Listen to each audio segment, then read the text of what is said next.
What up, yo? What's going on there? This is our movie review show. It's for anybody that's still interested in Superman Returns. Yeah, we're doing Superman Returns.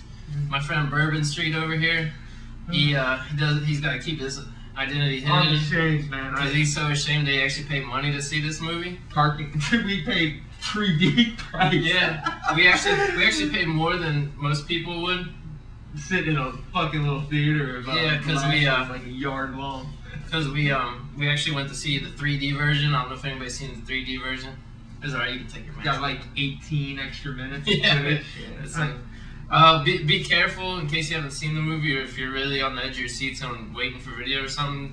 This review does contain spoilers, and the first thing I want to spoil for you is the fact that they really fucked this movie up.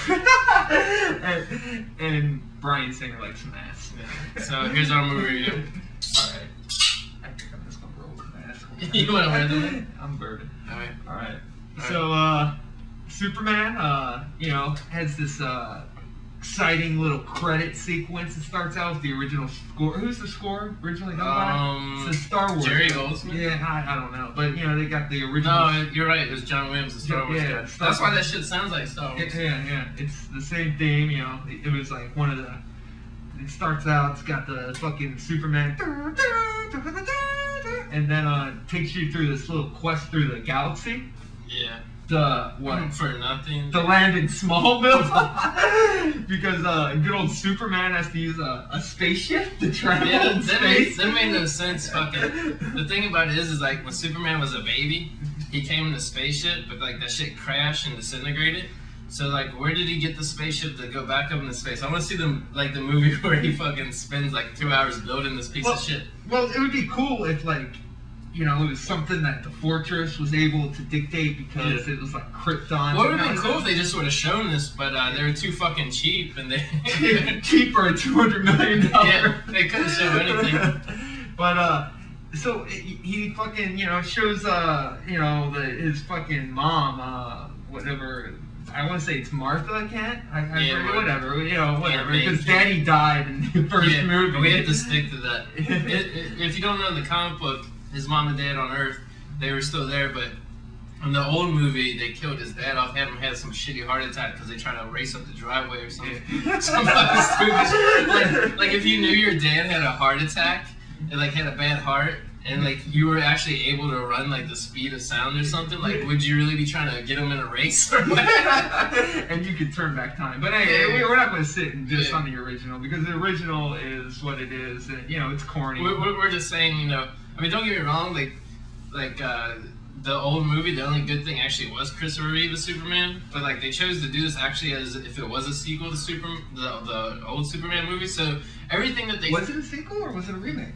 It was both. But they basically what they did was they took all the fucked up story things like his dad being dead shit and reprised that for the sequel, and the romance between him and Lois Lane that picked up where it left on Superman 2. And fucking Superman 2 came out, 1978? Who the fuck remembers that? Why do you keep it with that continuity? I don't know. At least they gave him somebody to fight. Alright, I am ducking out. But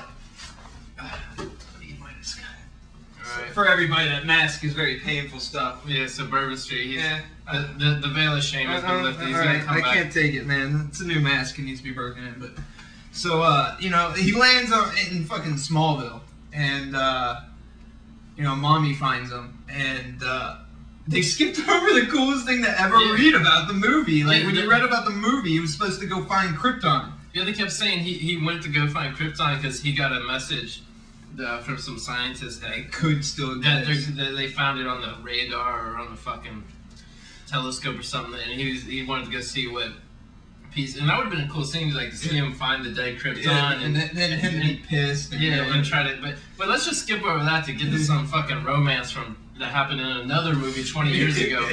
Fucking what the fuck? He gets into Metropolis as Clark Kent, of course.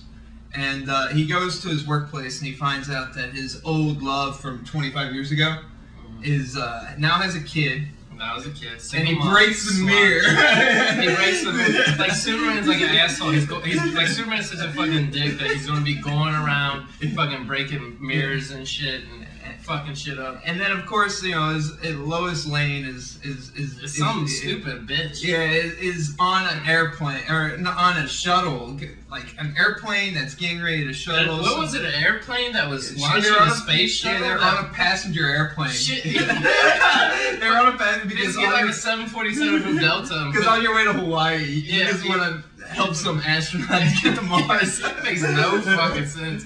Who fucking wrote this shit? Bryan Singer's little boys has locked up in a little room.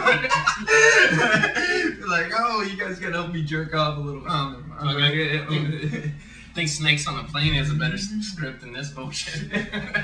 But so then the plane comes crashing. Like something goes fairly wrong, and then all of a sudden Clark Kent's forced to run out and get into his little suit with all his S's on it. And, and you know, I actually thought the suit doesn't look that bad, Jim. You know, a little bit too much. Hey, why did they put so much detail in the suit? Yeah. When they have no script. Yeah. Let's take 9 months to build this fucking spandex suit, and let's fucking take 2 weeks to write the script. I forget to sell some toys. Sell some toys. By the way, in case you didn't know this, like all of these movies, Batman, Spider-Man, Superman, they're just made to sell toys. So I mean, all of them. You know, they spend $200 million in a movie to sell a 6-inch little figure that you're supposed to rule the world. But so he comes out and Lois Lane sees him for the first time. She's conflicted. She's like, she gets all wet. She just wrote some little story. She got some Polish. Oh, we have a phone call. It's actually from my friend. Hey Rick, what's going on? Rick and Collie, folks. Let's see it. We're gonna get you on camera real quick. We're shooting a TV show. Say something to the people. We're reviewing Superman Returns. Here's your guest appearance. Are you serious?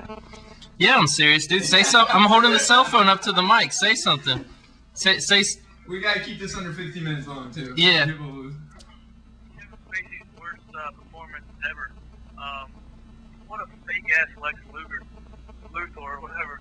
And Superman. I felt like I was watching like Desperate Housewives or some shit. It wasn't even like Superman. I don't know. All right, man. I don't even know if the microphone was able to pick that up, but I'm gonna let you go real quick, and we're gonna finish shooting this. I'll call you back in a little while, okay? Okay. Anyway, where were we at? So he's saving the shuttle that's getting ready to like. You know, oh no, he's saving the shuttle gets off. I forget. He pushes the shuttle off. Yeah, he rips the shuttle off. Yeah, he rips the shuttle off and pushes it, and it's free. And he has to save the passenger airline jet. Yeah, and then he has to save the passenger airline jet. I guess this is tax dollars at work. Yeah. But so he saves and he lands it in, I guess, the baseball team that Metropolis has. I think it was the Yanks versus the Sox. I think I saw Kornheiser in the background. And a stadium roars because Superman, their hero, that's been gone from the planet for 5 years now. Yeah, that was the big plot. Everybody was like, we don't need Superman. Fucking. Apparently, people really like fucking planes to crash and shit like that. Because like, all he does is fucking come back and save a plane. And everybody's like, he's an asshole. He never should have left, and we never need him. Fuck. If we remember, there's a plane saving scene in the first movie. Everything about this movie is a remake. The plane saving scene where he walks through the fucking little hallway full of bullets and shit. So, but we forgot. During all this little nonsense, we forget Luthor finds the Fortress of Solitude. Yeah, and it's a very disturbing and gay scene. The first thing he does is take the crystal out, and it's like, okay, it's a crystal, but like he starts like rubbing it, like, oh, I got the power. And, like he takes it out of the sheath, and he's like, oh, and it's like it's big and long, and like. It looks like he's getting ready to lick it, but it, like finally his henchmen I found my Krypton dildo. This is a very dildonic scene. It had a very creepy subtext. So Luthor, I think he was banging some old broad the whole time while this was going down to get some money and whatever, and he runs, and then so Luthor, he finds the Fortress of Solitude. He wants the powers of crystals to. We'll tell you about that when we get to it. We're going to leave it on the cliffhanger. We're going to break and come back right at you with part 2. So check that shit out. On our shit, we'll put the part 2 as a response. So it'll be right there. Click that shit. And we'll probably have a part 3 coming up too. So we're just going to leave it on that and catch us on part 2 of Superman Returns.